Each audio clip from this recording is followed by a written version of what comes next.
네.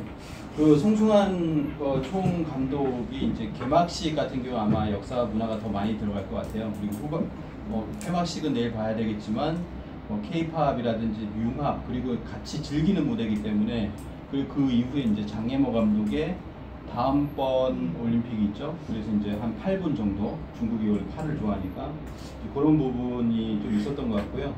개폐막식 미술 감독은 저는 좀 이제 기억을 해보려고 이렇게 그냥 넣었습니다. 저 이분에 대해서 모르지만 임충일 감독이 총 감독을 맡고 있고 그래서 9명의 이제 미술 감독이 있는데 그 중에 이번에 가장 인기가 있었던 게 임면조라고 해요. 그래서 임면조를 탄생시키시는데 이제 일조를 한 분이 이제 배일환이라고 하는 또 감독이 있어요. 38살인데 전통 문화 속에서 이게 뭔가를 찾아보려고 새로운 캐릭터를 찾아보려고 했다가 이제 덕흥리 구분벽화에서 인면조를 발견했다.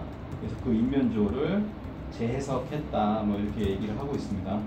그리고 이걸 또 움직이는 것들 있잖아요. 움직이는 거 퍼핏 디자이너라고 하는데 이분은 미국에서 지금 일하는 니컬러스 마혼이라고 하는 분인데 라이온킹 인형들을 만든 사람의 이제 제작했죠. 마이클 컬이라는 사람하고 같이 이제 동문수학을 해서 14년 전부터 인형 제작자를 했다고 합니다. 왜 인형을 이렇게 만들었다고 그래요? 여기 밑에 보면 사람 보이시죠? 그래서 이번에 보면 가장 인상 깊었던 것 중에 하나가 그 사신도와 함께 85개의 동물들, 35종의 85개, 85명이 이렇게 움직인 거예요. 85명이 움직여서 이렇게 이제 여러 가지를 그려냈다. 이건 배꼽이요. 그래서 이런 어떤 작동을 가지고 있는데 이걸 제작한 곳은 말레이시아라고 합니다. 이제 말레이시아를 3월달에 가게 되는데 여기도 한번 들러볼까 생각을 하고 있는데요. 좀 말레이시아고 이렇게 노력하신 분들이 많아요. 85명 중에 한 분. 원숭이, 원숭이 잠깐 나왔죠. 잠깐 나온 화면을 확대를 했는데 화면에 안 나오신 분들이 많더라고요. 여기 보면 원숭이도 있고 고양이도 있고 개도 있고 나비, 뒤에 보면 나비 보이죠? 나비, 그리고 이제 나무는 이제 신단수, 이런 것들이 이제 움직이는 모습들을 보여줬는데 화면에서는 사실 조금만 나왔고, 그리고 이게 동선의 움직임이라고 하는 것도 뭔가 방향성이 있었는데 그거의 어떤 뜻을 좀 캐치하려고 노력을 좀 해봤습니다. 이거는 많이 이제 처음에 들어왔던 그 얼음인데요. 실제 얼음 깬 거죠. 이분이 이제 얼음 조각가. 이런 분들이, 많은 분들이 이제 노력을 해서 개막식이 탄생을 했다라고 하는 건데요. 따님이 이제 트위터인가? 어디 이제 글을 올린 게 있어요. 인스타그램이겠죠. 그래서 저희 아빠가 하신 거예요. 얼음 조각 이렇게 하나하나 하다가 허리도 다치시고 팔도 기부스했어요. 자랑스러워요. 라고 하는데 이분이 이제 얼음 조각가 신명호라고 하는 분입니다.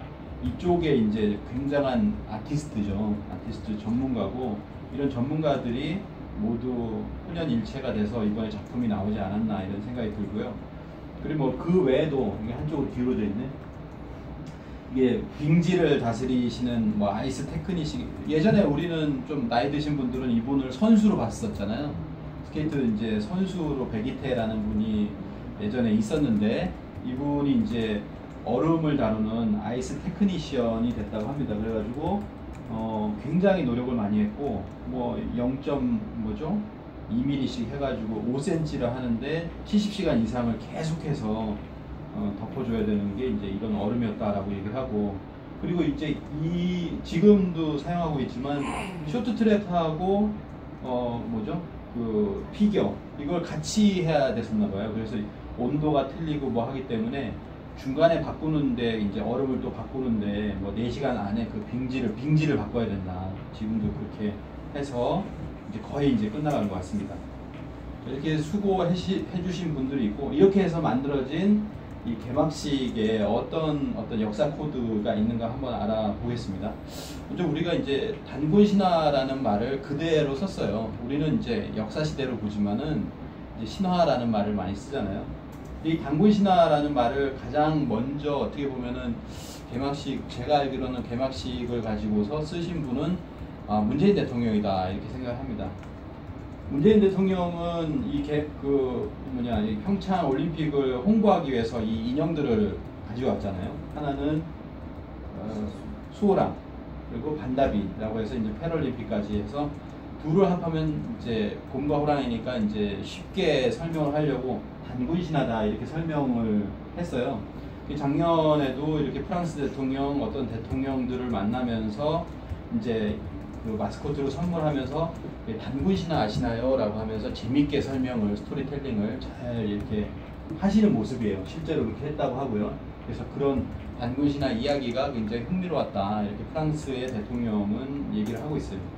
그 다음에 이제 뭐 푸틴 대통령도 만나고 이런 분들을 만나면서 얘기를 한 분도 있고 그냥 전해준 분도 있고 이렇게 하겠지만 여기에서 사실은 우리도 짐작은 하고 있었지만 곰과 호랑이라고 하는 것에서 이게 우리가 지금까지 배워온 바로 이제 생각할 수 있는 부분이 바로 단군 이야기였다라고 하는 거죠. 그래서 뭐 이 비정상회담에 나왔던 그 독일 대표 다니엘이라고 있죠. 우리 개막식을 보고서 개막식을 설명하는데 이제 독일 공영 TV에 나간 거예요. 이제 독일 공영 TV에 나가서 이 수호랑 반답이라고 하는 것은 하면서 우리에게서 배웠던 어떤 역사를 그대로 얘기를 한 거죠. 단군 신화로서 이렇게 얘기를 했습니다.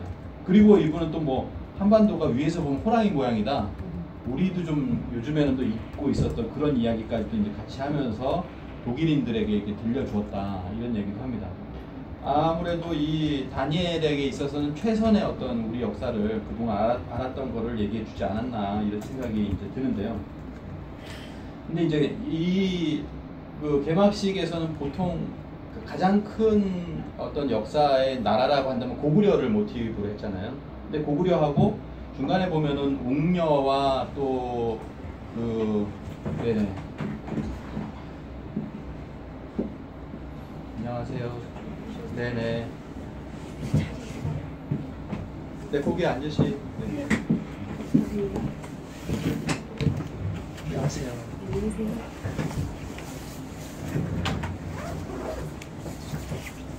네, 이제 다 온 것 같습니다. 두 명 더 있어요? 네, 두 명 오면은, 네. 알겠습니다. 네. 어휴.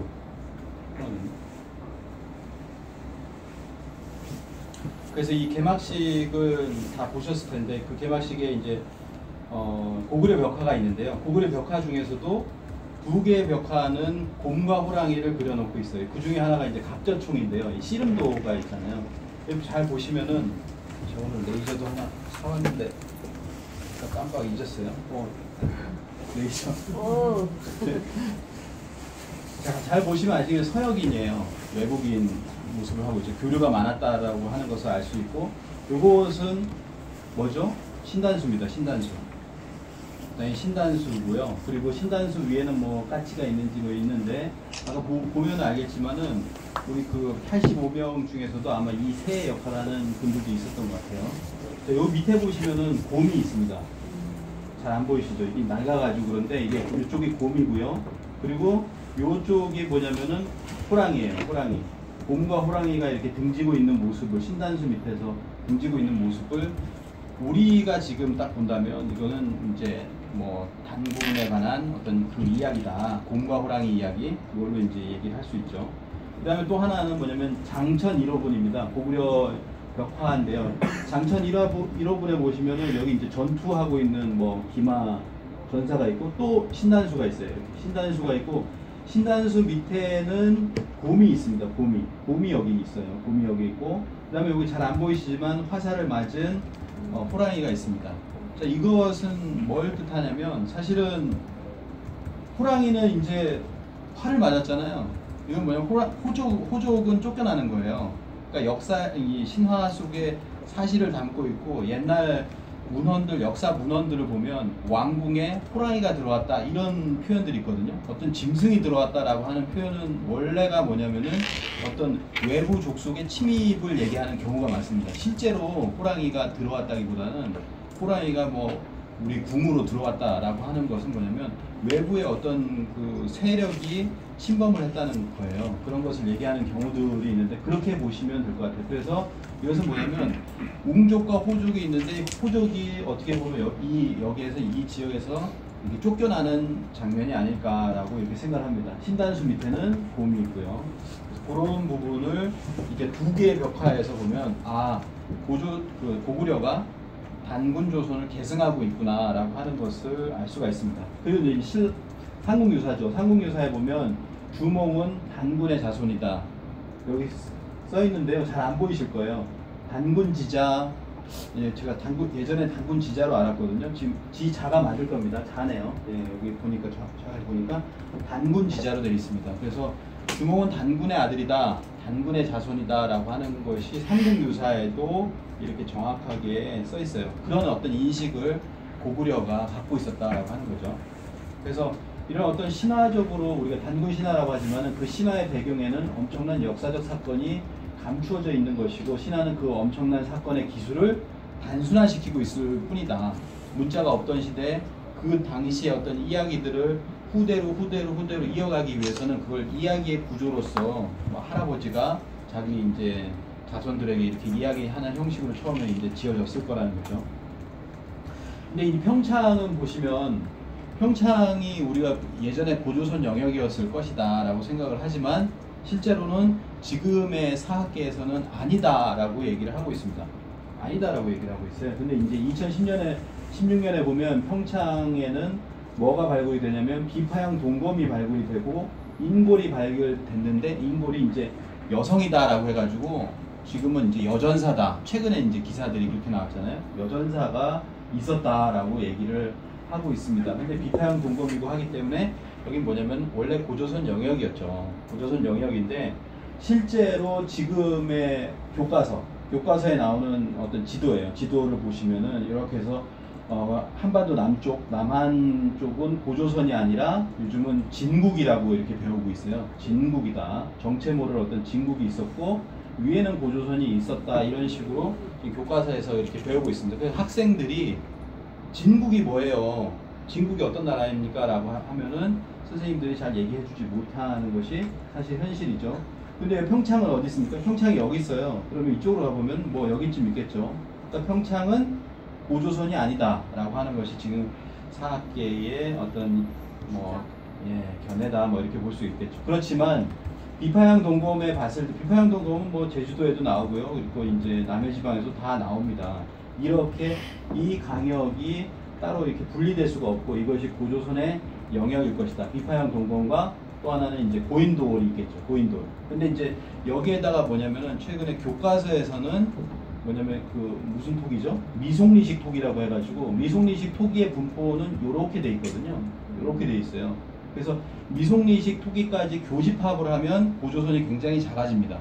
근데 그거를 지금 어떻게 보면 지금 학계는 그걸 노리고 있다. 그래서 미송리식 토기를 넣는 건데, 최근에는 고고학계에서 최근에 작년 11월 달에 고조선 학술대회를 열었을 때는 미송리식 토기만으로는 할 수 없다. 그냥 민문이 토기 전체로 해야 된다. 왜냐면 이게 비파형 동검도 그렇고 그 다음에 고인돌도 그렇고 전체가 이게 고조선으로 보고 있는데, 민문이 토기가 나오는 건 전체가 이렇게 돼요. 일본까지 해가지고 이렇게 나오게 되는데, 지금은 그거를 이제 뭐라고 그러죠? 아까 미송리식 토기라고 하는 요만큼 나오는 걸 교집합으로 지금 하고 있어요. 국정교과서도 마찬가지였습니다. 저 이제 국정교과서도 그런 게 문제였지만 지금도 똑같이 그렇게 고조선을 축소하려고 하고 있다라고 하는 것을 이제 말씀을 드리고 싶고요.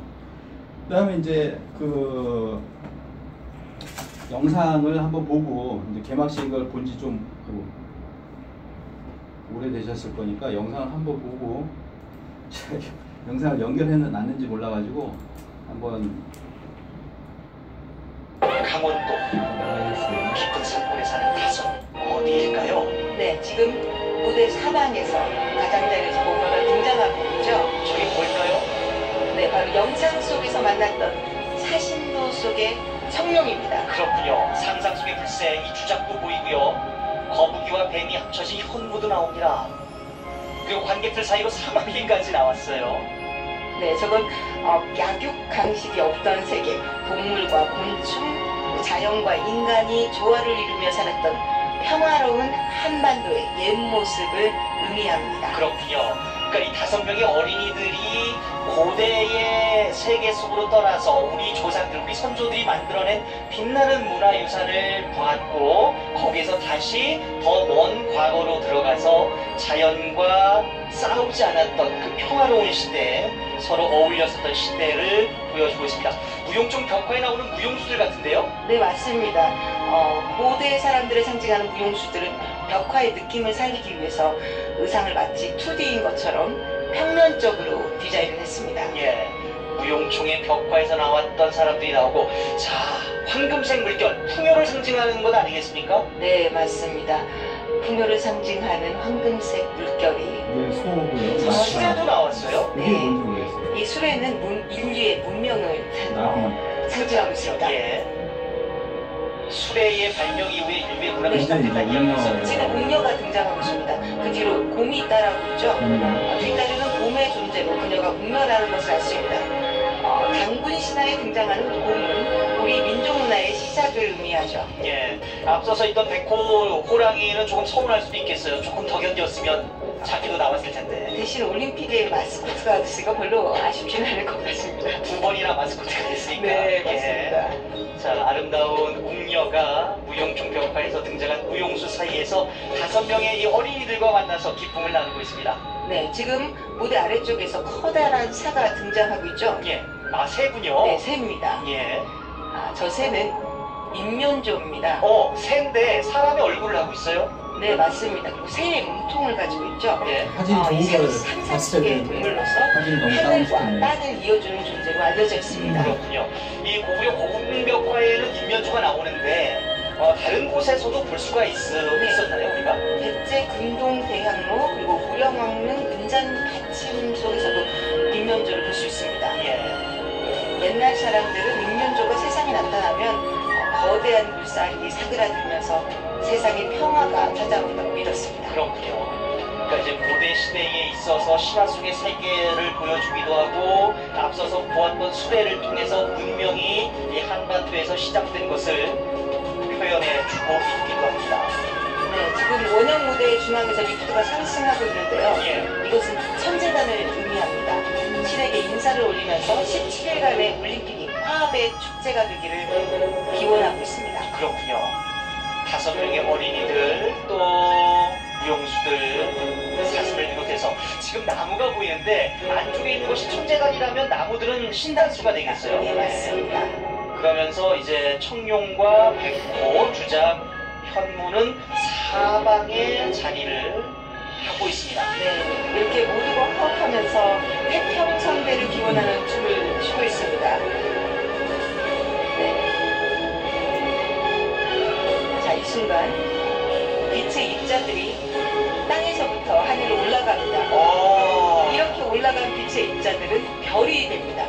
별이 서로를 잇고 있습니다. 여기고 별자리가 되는 겁니다. 아까 봤던 천상열차군요, 지도. 맞습니다. 고대인들의 우주관이 담긴 별자리는 현재 우리가 꿈꾸는 연결의 시초가 됩니다.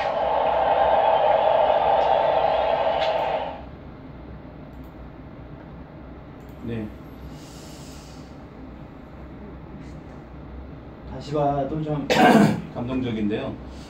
그 웅녀가 나와서 단군 신화와 웅녀라고 하지만, 웅녀의 원래 그 이야기만 보더라도 웅녀의 상대는 환웅천왕이잖아요. 그러니까 환웅 시대로 올라가는 겁니다. 환웅 시대로 올라가고, 이 두 분이 이제 이야기 속에서는 이제 아들을 낳았는데 그게 단군이죠. 그렇기 때문에 환웅 시대를 얘기하고 있는 것이다, 이렇게 볼 수가 있고요.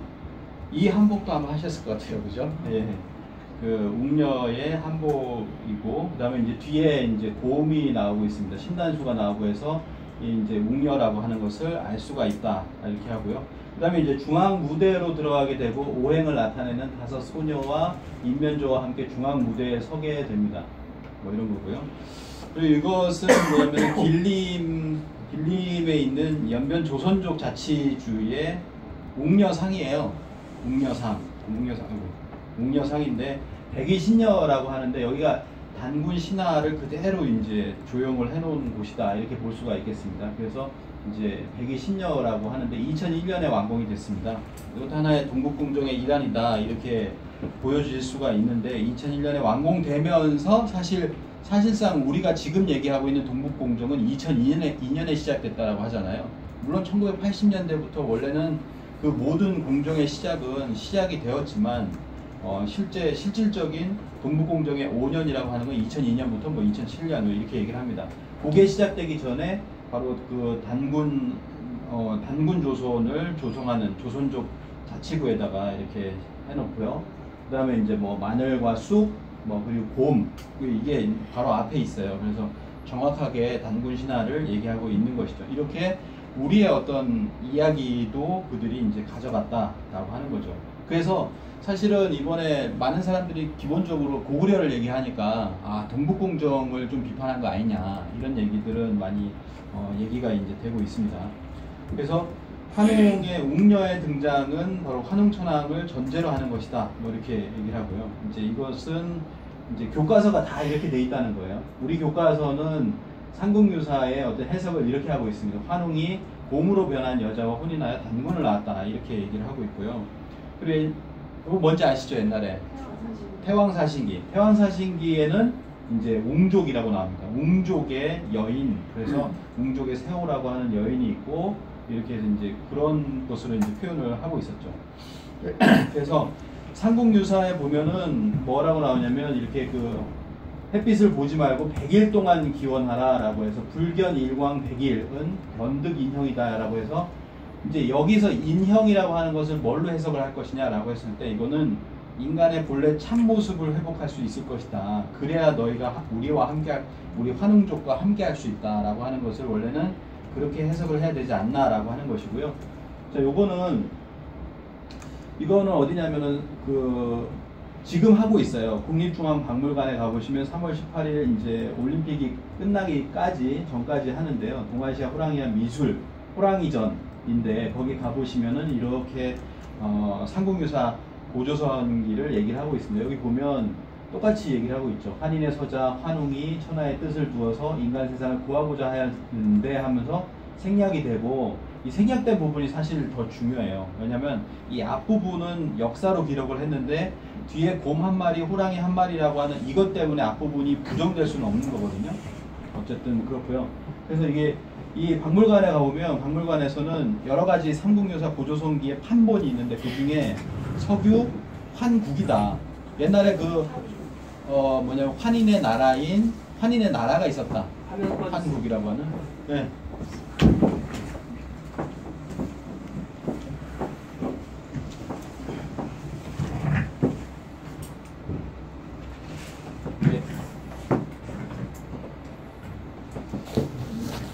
꺼지지 않도록 노력하겠습니다. 자, 삼국유사 고조선기인데요. 삼국유사 고조선기는 보면 두 개의 역사서를 인용을 하고 있어요. 위서하고 고기라고 하는 것을 인용을 하고 있는데요. 그래서 위서의 운, 고기의 운이라고 합니다. 아까 보셨던 것처럼 석유 환국이다라고 하면은 옛적에 환인의 나라 환국이 있었고 그 환인의 서자인 환웅이 있었다. 환웅이 있었고요. 그분을 환웅천왕이라고 했잖아요. 그 환웅천왕이 태백산, 지금의 어떤 백두산인데 백두산정의 신단수 아래에서 도읍을 정했는데 그 도읍은 신시다. 이렇게 되는 거죠. 그러니까 나라가 있고 도읍은 또 그냥 나라라고 볼 수도 있어요. 뭐 신시 배달이라고도 얘기를 하고 한국이 있었고 신시가 있었고 그 다음에 이제 위서로 다시 돌아가면은 위서에는 뭐라고 하냐면 2000년의 시간 동안에 단군 왕검이 아사달에 도읍을 하고 개국 나라를 열었는데 그게 조선이다. 그리고 그 조선이라고 하는 나라는 여고동시다. 요임금 시대와 우리가 요순 시대라고 하잖아요. 요임금 시대와 같은 시대다라고 하는 것을 이야기를 하고 있습니다. 그래서 뭐냐면은 이 뒤로 가게 되면 뭐가 있냐면은 곰과 호랑이 이야기가 있지만 그 앞부분의 삼국유사를 표현하면 이건 뭐냐면 환인의 환국시대, 그 다음에 환웅의 신시시대, 그 다음에 단군 왕검의 조선시대라고 하는 이런 역사를 보여주고 있다라고 하는 거예요. 쉽게 이제 표현하자면 이런 거죠. 환인이 계신다라고 하는 이 이야기 구조는 뭐냐면 환인의 나라가 있었고 환웅의 나라가 있고 그리고 단군의 나라가 있다라고 하는 것을 보여주고 있다라는 거죠. 이것을 이제 환단곡이나 이런 사서에서 보면은 한국배달 조선이 6960년이 있었다 이렇게 이제 이야기를 합니다. 그래서 이 여신과 곰이라고 하는 부분인데요. 이 부분에서 우리가 알 수 있는 것이 이제 우화량이라고 하는 곳이 있어요. 이곳의 여신묘를 딱 추정을 하게 됩니다. 저희는 뭐 딱 보면은 아 이거는 우화량 여신묘가 생각이 난다라고 생각이 드는데요. 우화량은 어디에 있냐면은 우리가 알고 있는 바로 이 부분입니다. 이게 홍산문화라고 하는 또는 요하문명이라고 하는 요하강을 끼고 있는 요하문명이라고 하는 부분이 있어요. 그래서 이 부분을 홍산문화 요하문명이라고 해서 지금까지 세계 4대 문명이 있었는데 그보다 오래된 제5의 문명이 있다 이렇게 얘기를 합니다. 그 제5의 문명은 만리장성의 바깥에서 있었기 때문에 오랑캐 문명이다 이렇게까지도 얘기를 했었지만 거기에 더 오래된 문명이 나오니까 이 중국에서 이걸 끌어안으려고 이렇게 노력을 하고 있어요. 자기네 어떤 문명으로 이렇게 끌어안으려고 노력을 하고 있습니다. 그래서 이 홍산 문화에 보면은 우화량이라고 하는 곳이 있는데요. 우화량이라는 곳에서 여신묘가 나왔어요. 이것이 이제 여신묘의 어떤 구조고요. 이 여신묘가 우리 지금 알고 있는 종묘 있죠. 네, 종묘의 원형이다. 뭐 이렇게 얘기를 합니다. 종묘로 가보시면 이와 비슷한 구조로 이렇게 되었다는 것을 알 수가 있습니다. 그래서 여기가 이제 우화량이고요. 우화량에서 여신상이 나왔는데 이 지점에서 또 뭐가 나오냐면 곰의 이빨이 나왔어요. 곰의 이빨이 나오고 곰의 발톱이 나왔습니다. 그리고 그 아래쪽으로 내려가면 바로 이 홍산문화 지역에서 곰 형상의 장신구가 나오고 그리고 이것도 이제 곰 형상이죠. 요게 끝이 요 끝부분이거든요.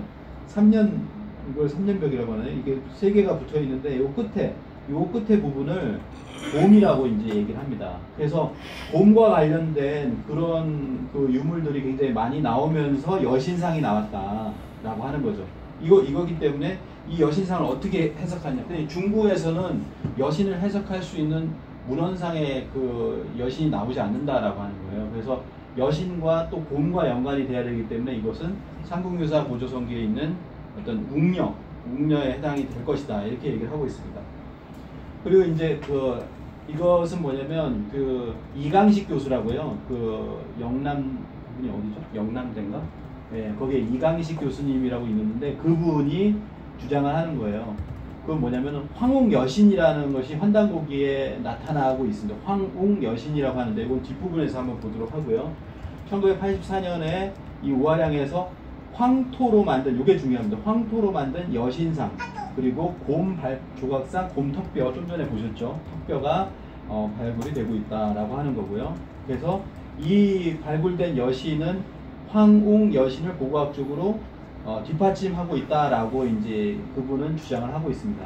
자, 보면 환단고기의 태백일사라고 하는 곳을 보면 뭐라고 나오냐면요. 우리가 알고 있는 사신이 나옵니다. 사신이 나오죠. 이렇게 뭐라고 하냐면 주작이 있고 청룡이 있고 백호가 있고 그다음에 현무가 있는데 현무를 현귀라고 이렇게 했어요. 이렇게 사신이 나오고 사신의 중앙을 뭐라고 얘기하냐면 황웅여신이라고 얘기를 합니다. 황웅여신이 질병을 주관하신다 이렇게 나오거든요. 잘 보시면요. 이렇게 됩니다. 이렇게 돼서 이것은 뭐냐면 삼국유사의 고조선기에 보면 주병, 주형, 주곡, 주명, 주선학이라고 하는 5개가 있고 360개를 주관한다라고 하는 게 삼국유사 고조선기에 보면 나오거든요. 근데 이게 뭐냐면은 사신이 있고 황웅여신이라고 하는 것이 중앙에 있다라고 하는 거예요. 이렇게 보시면 됩니다. 이렇게 보시면 되고요. 그래서 아까 그 연출된 장면이 뭐였냐면 사신이 있었잖아요. 사신이 있었는데 중앙에 뭐가 있냐면 중앙에 웅녀가 들어왔어요. 중앙으로 들어왔죠. 어디에 들어왔냐? 동남쪽에서 들어왔는데 제가 방향은 그냥 찾아봤습니다. 동남쪽이 어디? 하여튼 그쪽에서 이게 뭐 이쪽에서 들어왔을 거예요. 이렇게 들어와서 중앙 무대에 오행을 상징하는 5 소녀와 함께 중앙 무대에 섰어요. 이게 중앙 무대에 섬으로 해가지고 뭐가 되냐면은 오신이 완성이 돼요. 원래 오행에서 나왔기 때문에 이 사신도라고 하는 것은 항상 중앙이 있습니다. 원래 중앙이 있거든요. 근데 그 중앙에 여신이 들어간다라고 얘기하는 문헌이 이제 환단고기가 이제 유일하죠. 네. 그래서 이렇게 사신이 있고 그 중앙 무대에 웅녀가 들어간 거예요. 그러니까 이것은 연출자가 어떻게 무엇 때문에 이렇게 했는지 모르지만은 결국에는 표현하고 있는 것은 이런 그 황웅여신을 표현하고 있다라고 이렇게 볼 수가 있는 거고, 이 황웅여신은 이제 가부좌를 튼 모습으로 이제 발굴이 됐습니다. 5,500년도인가 발굴이 됐어요. 최근에 이제 강원도에 가보시면 이런 모습을 많이 볼 수가 있는데, 뭐 이제 조선일보에 나왔습니다. 밥 먹으러 가다가 수행하는 기분이다. 요가 자세로 밥 먹는 한국인이 참 신기하다라고 이렇게 얘기를 하고, 뭐 이렇게 나는 서양인들이니까 불가능하다 이렇게 얘기를 합니다. 그래서 앉은 자리에서 이제 뭐 의자가 있는 곳에 주로 앉기도 하는데 여기 이제 뭐 이렇게 앉은 모습이죠. 수행하는 기분이다. 그래서 이걸 뭐냐면 수행상이라는 거예요. 수행하는 모습이다 이렇게 볼 수가 있고, 그다음에 또 하나는 뭐냐면은 그 근처에서 2012년에 그 근방에서 뭐가 나타나냐면 남신상이 나타났어요. 이렇게 남신상이 발굴이 되었는데 5,300년 전인데요. 남신상은 주문을 메고 있는 모습이에요. 그리고 여기 위에 보면 수행자들 이 위쪽에서 보시면 백회가 뚫려 있어요. 백회라고 하는 건 수행하는 때 이제 뻥 뚫 목적이잖아요. 단전이 있고 백회가 있습니다. 그래서 주문 수행을 통해 가지고 이렇게 천지와 하나 된다라고 하는 그런 모습을 가지고 있는데, 이런 그러면은 5,500년 전에 수행하는 모습에 대한 문헌이 있느냐? 그 문헌이 뭐냐면은 환웅천왕이 문을 걸어 잠그고 수행을 했다라고 하는 것이 환단곡에 나오고, 삼국유사에 있잖아요. 곰과 호랑이가 나와서 21일 동안 100일에서 이제 21일 동안 뭘 시킵니까? 그게 수행시키는 거죠. 그런 수행을 시키는 건데, 그러한 모습들이 나와 있습니다. 그래서 이거 뭐 아까 남신상을 얘기를 한 거고요. 인류가 수행을 했다는 증거인 수행상이 발견된 것은 놀라운 사건이다. 그리고 초대 환웅이 주원유공이라고 이렇게 나오는데, 이건 삼국유사에는 뭐라고 나오냐면요, 주원유잉이라고 나옵니다. 그러니까 그 웅녀가 인간이 됐다라고 하잖아요. 그 이야기에서 보면은 그 다음에 뭐라고 나오냐면 주문을 읽어서 잉태되길 원했다라고 하는 것이 삼국유사에 나오거든요. 그 삼국유사도 뭐냐면 웅녀가 수행하는 장면을 그려놓고 있는 거예요. 주원유잉이라고 나옵니다. 삼국유사에는요. 그래서 그때 당시에 이런 5,500년에서 5,300년 사이에 어떤 수행상이 나왔는데, 그걸 증명할 수 있는 기록이 있느냐라고 하면은 이렇게 나오죠. 5,900년 전에 초대 환웅이 주원유공을 했다. 주문을 외웠다는 거죠. 그리고 뭐 다섯 번째 환웅은 묵념조식에 수행을 했다. 이런 것들을 입증하는 것이 뭐냐면은 바로 이런 모습이에요. 이런 모습과 이런 모습이라고 하는 거죠. 이거를 뭐 다른 걸로 해석을 하기엔 중국에서 뭐라고 하냐면 휘파람을 불고 있다. 이런 식으로도 이제 해석을 하고 있습니다. 그래서 원래는 뭐냐면은 이것을 역사적으로 본다면 뭐냐면 환웅이 쭉 있어요. 쭉 있대. 마지막 환웅이 있습니다. 그분을 이제 단웅이라고 하는데, 그리고 단웅이 있고 웅시족의 왕국이 있습니다. 웅시왕이 있고, 웅시왕의 저기 딸이겠죠. 이제 웅시녀가 있어요. 웅녀죠, 웅녀. 웅녀가 되어서 이렇게 단군 왕검을 낳았다라고 하는 겁니다.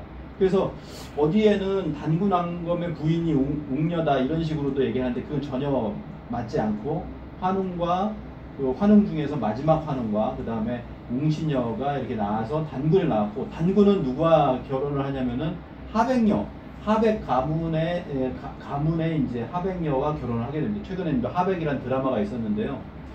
그래서 그렇게 해서 여기에서 이제 조선을 건국하게 됐다라고 하는 거죠.